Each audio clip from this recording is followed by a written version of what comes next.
In this lesson, you will learn how to access runway charts and helicopter LZ charts. Switch to the Depart tab. If you were on another leg on the Weight and Balance or Nav tabs, flight span will default to your first incomplete leg departure point, in this case leg 1 from Centani, and briefly display a reminder. Note that if the aircraft on the DFR is a helicopter, the Runway Chart tab is labeled LZ Chart, but the principles are the same. Select the Runway Chart tab and then the NOI tab to pull up the runway chart. While viewing a chart, the Runway Chart tab is relabeled with the airport name. You can search for any chart in your database by tapping on the Custom tab. While viewing that tab, the Custom tab will be relabeled to Change. Tap Change to search again. While viewing any other runway tab, the Custom tab will be relabeled with the Search for Runway identifier. If flight span has a valid GPS position, either from the V2 tracker or from the iPad itself, the Nearest tab will be active. Tap Nearest to pull up a list of the 10 nearest runways or LZs if in a helicopter. Note, Nearest provides a list of runway charts for the waypoints closest to you. It does not update the DFR as Direct Nearest does on the Map tab. We won't spend time on the details of the charts since their design is company specific, but a few details are common.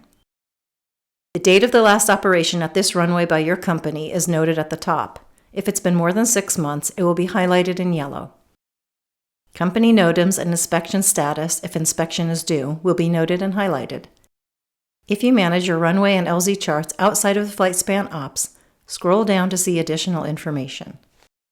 If there is more than one runway at the destination, continue scrolling to see the additional runway charts.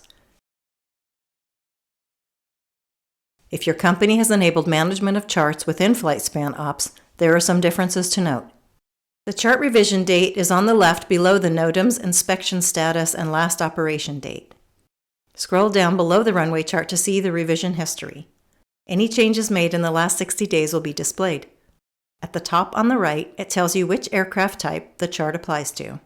Runway charts are aircraft specific so that information such as committal procedures, landing and takeoff weight limitations, and runway checkout procedures are correct for the aircraft. For example, compare the takeoff weight limitations at Bormé for the PC-6 and for the PC-12. Long tap the aircraft type to view runway charts for other aircraft types. This feature is primarily included so helicopter pilots can view runway charts. While viewing a runway chart for an aircraft type that is different from the one in the DFR, it will display a warning. Note that if there are only 2 aircraft types in your fleet, the Select Aircraft Type window will be bypassed and long tapping will toggle between the aircraft. Flight span will continue to display the chart for that aircraft type until you manually change it, or until you change to a different DFR. If there is more than one runway at the destination, an additional row shows at the top. Access the other runway charts by tapping the Tap to Change Runways button, and tap on the desired runway to bring up the appropriate chart. Regardless of how charts are managed, buttons for submitting company NOTAMs and runway inspection reports are at the bottom of the chart. We will cover reports in more detail in a later lesson. Fixed-wing pilots should continue to the fixed-wing performance video, where you will learn how to quickly and easily calculate takeoff and landing performance and how to interpret the results. Helicopter pilots should go to the helicopter-only features video to learn about helicopter weight and balance and performance. You will also learn how to create and edit LZs on the fly.